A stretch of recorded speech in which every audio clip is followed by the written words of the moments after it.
दोस्तों, आज अगर आप दिल्ली से थोड़ा सा बाहर निकलें तो आपको एक अलग दुनिया दिखती है।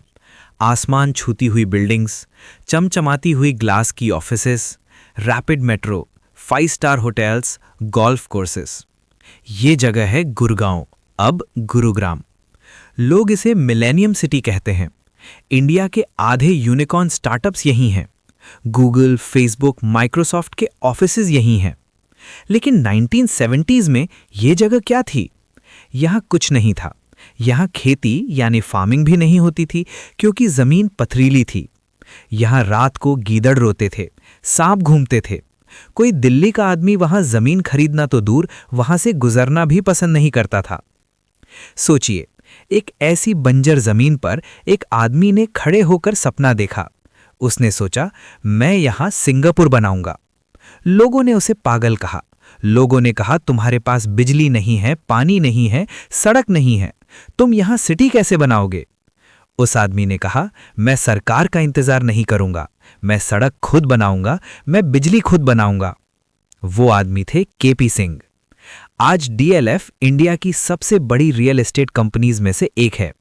लेकिन इनकी कहानी सिर्फ बिल्डिंग्स की नहीं है। ये कहानी है एक आर्मी ऑफिसर की जिसने बॉर्डर छोड़कर बिजनेस ज्वाइन किया। ये कहानी है किसानों के साथ रिश्ता बनाने की। ये कहानी है राजीव गांधी के साथ एक अचानक मुलाकात की जिसने इंडिया के कानून बदल दिए। अगर आपको लगता है कि रियल एस्टेट का मतलब सिर्फ प्रॉपर्टी डीलर होता है, तो अगले 100 मिनट आपकी सोच बदल देंगे। केपी सिंह ने प्रॉपर्टी डीलिंग नहीं की, उन्होंने सिटी बिल्डिंग की। आइए शुरू करते हैं इस एपिक सागा को। Chapter 1, the soldiers heart, 1950s। KP Singh का जन्म 1931 में बुलंदशहर यूपी में हुआ था। उनके खून में बिजनेस नहीं था, उनके खून में फौज थी। उनके पिता, उनके दादा सब लैंडलॉर्ड और लॉयर्स थे, लेकिन केपी सिंह को आर्मी में जाना था। उन्होंने British royal military academy Sandhurst UK में ट्रेनिंग ली। वो डेक्कन हॉर्स रेजिमेंट में ऑफिसर बने। वो एक शानदार घुड़सवार थे, पोलो खेलते थे। उनकी लाइफ सेट थी, उन्हें जनरल बनना था। लेकिन डेस्टिनी में कुछ और लिखा था। उनकी शादी हुई इंदिरा सिंह से। इंदिरा सिंह चौधरी राघवेंद्र सिंह की बेटी थीं। चौधरी राघवेंद्र सिंह कोई आम आदमी नहीं थे, वो डीएलएफ के फाउंडर थे। डीएलएफ का फुल फॉर्म है दिल्ली लैंड एंड फाइनेंस। जब 1947 में पार्टीशन हुआ और पाकिस्तान से रेफ्यूजीज दिल्ली आए, तो राघवेंद्र सिंह ने उनके लिए कॉलोनीज बनाई थीं। साउथ एक्सटेंशन, ग्रेटर कैलाश, हौज खास, मॉडल टाउन, ये सब डीएलएफ ने बनाया था 1950s में। लेकिन केपी सिंह को इससे कोई मतलब नहीं था। वो आर्मी में खुश थे। फिर एक हादसा हुआ। उनकी पत्नी इंदिरा को एक पागल कुत्ते ने काट लिया। Rabies risk. उस वक्त रेबीज का इलाज मुश्किल था। केपी सिंह को लगा वो अपनी पत्नी को खो देंगे। उन्होंने भगवान से वादा किया कि अगर मेरी पत्नी बच गई तो मैं वो करूंगा जो वो चाहेंगी। वो बच गईं, लेकिन उन्होंने केपी सिंह से कहा, मुझे आर्मी लाइफ नहीं चाहिए, मुझे स्टेबिलिटी चाहिए, आप आर्मी छोड़ दीजिए। एक सोल्जर के लिए यूनिफॉर्म उतारना मौत से कम नहीं होता, लेकिन केपी सिंह ने अपना वादा निभाया। 1961 में उन्होंने आर्मी से रेजिग्नेशन दे दिया। अब वो सिविलियन थे, उनके पास कोई काम नहीं था। Chapter 2, the death of DLF, 1961 to 1975। KP Singh ने सोचा, मैं ससुर जी की कंपनी डीएलएफ ज्वाइन कर लेता हूं। लेकिन जब वो डीएलएफ में गए तो उन्होंने देखा कि कंपनी मर चुकी है। क्यों? 1957 में जवाहरलाल नेहरू की सरकार ने एक कानून बनाया था, DDA act, Delhi development authority act. इस कानून का मतलब था कि दिल्ली शहर के अंदर कोई भी प्राइवेट बिल्डर कॉलोनी नहीं बना सकता, सिर्फ सरकार यानी डीडीए बनाएगी। डीएलएफ का धंधा रातों रात इलीगल हो गया था। सरकार ने डीएलएफ की सारी जमीन लैंड बैंक अधिग्रहण कर ली थी, कौड़ियों के दाम पर। डीएलएफ के पास न जमीन थी, न काम था, न पैसा था। केपी सिंह ने ज्वाइन तो किया, लेकिन करने को कुछ नहीं था। उन्होंने दूसरे बिजनेस ट्राई किए। बैटरीज बनाई, विलार्ड इंडिया, फेल हो गई। इलेक्ट्रिकल मोटर्स बनाई, यूनिवर्सल इलेक्ट्रिक, स्ट्राइक हो गई। 1975 आते आते केपी सिंह 40s में थे और वो एक फेल्ड बिजनेसमैन थे। लोग उन्हें कहते थे, तुमने आर्मी छोड़कर गलती की। लेकिन आर्मी वालों की एक आदत होती है, वो मैदान छोड़कर नहीं भागते। केपी सिंह ने मैप उठाया। उन्होंने देखा कि दिल्ली में बैन लग गया है, ठीक है, लेकिन दिल्ली के सीमा के बाहर क्या है? उन्होंने देखा हरियाणा। दिल्ली के बॉर्डर से सटा हुआ एक गांव था गुरगांव। वहां डीडीए का कानून नहीं चलता था, वहां हरियाणा का कानून चलता था। उन्होंने सोचा, अगर मैं दिल्ली के लोगों को दिल्ली के बॉर्डर के पास घर दूं तो वो लेंगे। ये एक गैम्बल था। Chapter 4 the well story, buying land. KP Singh Gurgaon गए। वहां कुछ नहीं था, सिर्फ खेत और झाड़ियां। वहां के किसान जमीन बेचने को तैयार नहीं थे, और अगर बेचते भी तो केपी सिंह के पास पैसा नहीं था खरीदने का। उन्होंने एक नया तरीका निकाला, रिलेशनशिप कैपिटल। वो रोज सुबह अपनी जीप उठाते और गांव में जाते। वो किसानों के साथ बैठते, हुक्का पीते, उनकी बातें सुनते। उन्होंने कभी कॉन्ट्रैक्ट साइन नहीं करवाया शुरू में। एक फेमस कहानी है। एक दिन केपी सिंह गर्मी में एक पेड़ के नीचे बैठे थे। उन्होंने देखा कि गांव की औरतें बहुत दूर से पानी ला रही हैं। उन्होंने पूछा, यहां कुआं क्यों नहीं है? किसान ने कहा, साहब, पथरीली जमीन है, कुआं खोदने में पैसा लगता है। केपी सिंह ने तुरंत अपनी जेब से पैसे निकाले और कहा, यहां ट्यूबवेल लगवाओ। उन्होंने बिना किसी मतलब के गांव की मदद की। धीरे धीरे किसानों को उन पर भरोसा हो गया।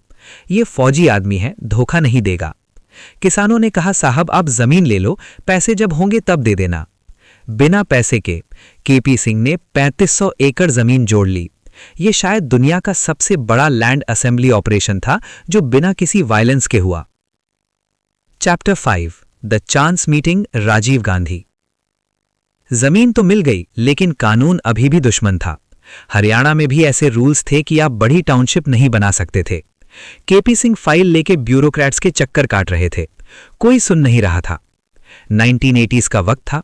एक दिन केपी सिंह अपनी कार से गुरगांव से दिल्ली जा रहे थे। उन्होंने देखा कि सड़क किनारे एक आदमी की कार खराब हो गई है। गर्मी का टाइम था, वो आदमी परेशान लग रहा था। केपी सिंह ने अपनी कार रोकी, मदद ऑफर की। जब वो पास गए तो वो शॉक रह गए।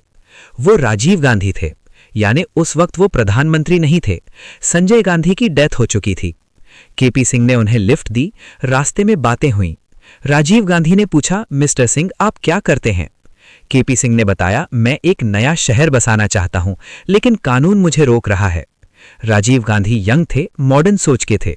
उन्होंने पूछा, अगर हम कानून बदल दें तो तुम क्या कर सकते हो?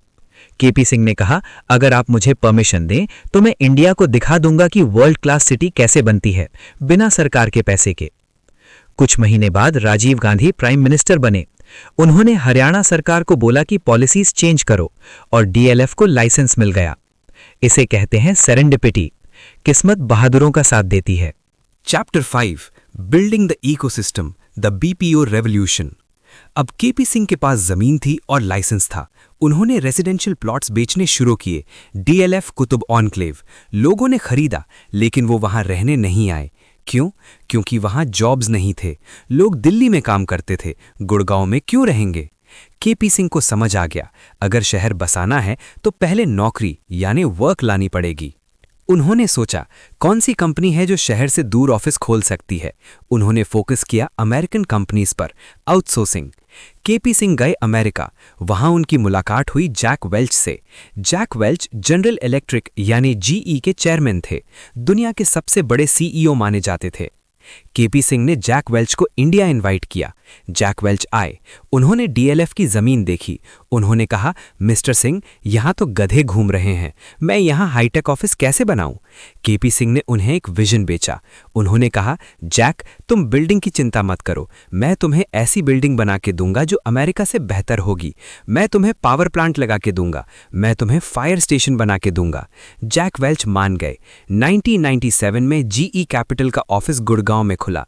ये इंडिया का पहला बड़ा बीपीओ यानी कॉल सेंटर था। जैसे ही जीई आया, भेड़चाल शुरू हो गई। अमेरिकन एक्सप्रेस आया, ब्रिटिश एयरवेज आया, नेस्ले आया। रातों रात गुड़गांव कॉर्पोरेट हब बन गया। जब जॉब्स आईं तो लोग रहने आए, जब लोग रहने आए तो स्कूल्स आए, मॉल्स आए, सिटी चल पड़ी। Chapter 6 the mall culture, changing lifestyle. KP Singh रुके नहीं। उन्होंने देखा कि लोग पैसे कमा रहे हैं, लेकिन खर्च करने के लिए दिल्ली जाते हैं। उन्होंने सोचा, मैं इंडिया को मॉल कल्चर दूंगा। उन्होंने बनाया डीएलएफ सिटी सेंटर, इंडिया के पहले मॉल्स में से एक। फिर बनाया डीएलएफ एम्पोरियो। ये कोई आम मॉल नहीं था, ये अल्ट्रा लग्जरी मॉल था। Louis Vuitton, Gucci, Dior. लोगों ने कहा इंडिया में ये सब कौन खरीदेगा। केपी सिंह जानते थे कि इंडिया में हिडन वेल्थ बहुत है। एम्पोरियो हिट हो गया। आज वो एशिया के सबसे सक्सेसफुल लग्जरी मॉल्स में से एक है। उन्होंने प्रूफ किया, make it world class and Indians will pay. Chapter 7 the IPO and the peak 2007। 2007 तक डीएलएफ इंडिया की सबसे बड़ी रियल एस्टेट कंपनी बन चुकी थी। उनके पास पूरे इंडिया में जमीन थी। उन्होंने डिसाइड किया कि अब हम आईपीओ लाएंगे, यानी पब्लिक होंगे। जून 2007 डीएलएफ का आईपीओ आया। साइज 9,187 करोड़। ये उस वक्त इंडिया की हिस्ट्री का सबसे बड़ा आईपीओ था। लिस्टिंग के बाद केपी सिंह दुनिया के सबसे अमीर लोगों में शामिल हो गए। उनकी नेटवर्थ 20-30 बिलियन डॉलर्स के आसपास थी। सब कुछ परफेक्ट था, लेकिन पिक्चर अभी बाकी थी। Chapter 8 the great crash 2008। 2008 में अमेरिका में लीमन ब्रदर्स डूब गया। ग्लोबल फाइनेंशियल क्राइसिस आया। रियल एस्टेट मार्केट क्रैश हो गया। डीएलएफ का शेयर प्राइस 1200 रुपए से गिरकर 150 रुपए पर आ गया। 90% वेल्थ वाइप्ड आउट। लेकिन प्रॉब्लम सिर्फ शेयर प्राइस नहीं थी, प्रॉब्लम थी डेट, यानी कर्जा। केपी सिंह ने एक्सपेंशन के लिए बहुत कर्जा लिया था, अप्रॉक्स 20,000 करोड़।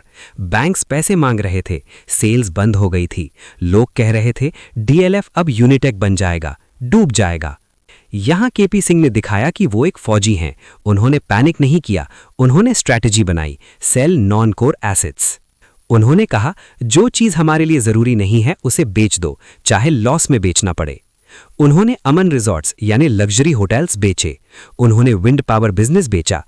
उन्होंने मुंबई की जमीन बेची। उन्होंने थाउजेंड्स ऑफ करोड़ का एसेट बेचा सिर्फ कर्जा चुकाने के लिए। उन्होंने अपनी ईगो को साइड में रखा। कंपनी बचानी है तो एम्पायर छोटा करना पड़ेगा। ये फेज 5-6 साल चला, लेकिन डीएलएफ डूबा नहीं। डीएलएफ ने डिफॉल्ट नहीं किया। Chapter 9 the कमेलियाज redefining luxury. Crisis से निकलने के बाद डीएलएफ ने वापस फोकस किया उस चीज पर जो उन्हें सबसे अच्छी आती थी, सुपर लग्जरी होम्स। उन्होंने गुड़गांव में एक प्रोजेक्ट लॉन्च किया, द कमेलियाज। दोस्तों, ये अपार्टमेंट नहीं है, ये महल हैं। एक अपार्टमेंट की कीमत 50 करोड़ से 100 करोड़ रुपीस। लोगों ने कहा गुड़गांव में 100 करोड़ का फ्लैट कौन लेगा, उतने में तो लंदन में घर आ जाता है। लेकिन केपी सिंह ने क्लब कल्चर बेचा। उन्होंने वहां ऐसा क्लब बनाया, ऐसा गोल्फ कोर्स बनाया जो दुनिया में कहीं नहीं था। उन्होंने कम्युनिटी बेची। अगर आप कमेलियाज में रहते हैं तो आपका पड़ोसी स्टार्टअप फाउंडर होगा या टॉप सीईओ होगा। आज कमेलियाज के फ्लैट्स के लिए वेटिंग लिस्ट है। यह प्रोजेक्ट डीएलएफ की वापसी का सबूत था। Chapter 10 the succession passing the baton. 2020 में 90 साल की उम्र में केपी सिंह ने रिटायरमेंट ले लिया। उन्होंने कमान अपने बेटे राजीव सिंह को दी। राजीव सिंह अपने पिता से अलग हैं। केपी सिंह एक्सट्रोवर्ट थे, रिलेशनशिप बिल्डर थे। राजीव सिंह इंट्रोवर्ट हैं, एग्जीक्यूशन मास्टर हैं। राजीव सिंह ने डीएलएफ का डेट जीरो कर दिया। आज डीएलएफ एक डेट फ्री कंपनी बनने की राह पर है, रेंटल बिजनेस को अलग करके। केपी सिंह ने एम्पायर बनाया, राजीव सिंह ने उसे सिक्योर किया।